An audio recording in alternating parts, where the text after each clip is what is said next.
అదేది ఆ తడకలు ఇప్పుడు ఆ కర్రలు ఇప్పుడు అవి బంద్ పెట్టదు. ఓన్లీ ఇంటికి రేకులు ఇప్పే పని పెట్టదు. ఒక లైన్ తీసుకోండి, లేదా 10 టీంలో పెట్టుకుంటారా, 20 టీంలు చేస్తారా, కానీ చేయండి. అంత గదరంలో కాకుండా ఒక ఇంటి దగ్గర పెట్టండి. ఒక ఇంటి దగ్గర ఒక 5 మందిని పెట్టండి. రేకులు ఇప్పాలి, ఎక్కియండి, జేసీబీ తోటి ఎక్కించి రేకులు ఇప్పండి.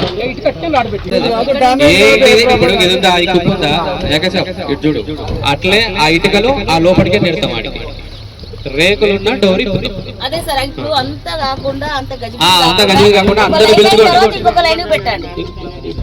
మొత్తం మధ్యాహ్నం దాకా ఇక్కడనే పని. సో ఉండి ఫస్ట్ ఈ గందరగోళం కాకుండా ఒక దగ్గర పెట్టుకోండి, టీమ్స్ లెక్క పెట్టుకోండి. ఆ చివరికి పోయిన ఒక ఆయన ఈ చివరికి అట్లా కాదు. ఈ రోజు ఇస్తున్నా ఇది అయిపోయినాక ఇంకోరు, ఇది అయిపోయినాక ఇంకోరు, అట్లా పెట్టుకోండి. 20 ఇళ్ళ తర్వాత ఇంకోటి పక్క పుట్టి ఖాళీ పక్క పుట్టి తీసుకుంటే రోడ్డుది. మీ వర్గాల దగ్గర పిలుచుకొని జాగ్రత్తగా అర్థమవుతాడు చెప్పండి. వాటర్ సప్లై కానీ ఎవరైతే వచ్చిందో ఆ ప్రతి ఇంటి దగ్గర ఒక ఎలక్ట్రీషియన్, ఒక వాటర్ సప్లై అయినా కూడా యాడ్ కావాలి. ఎలక్ట్రీషియన్లు ఎవరైతే వాటర్ సప్లై ఎవరైతే వాళ్ళు కూడా ఉంటే ఆ కటింగ్ ప్లేయర్ ఇస్తే అది తీయడము అదంతా అందరూ హెల్ప్ చేయాలి.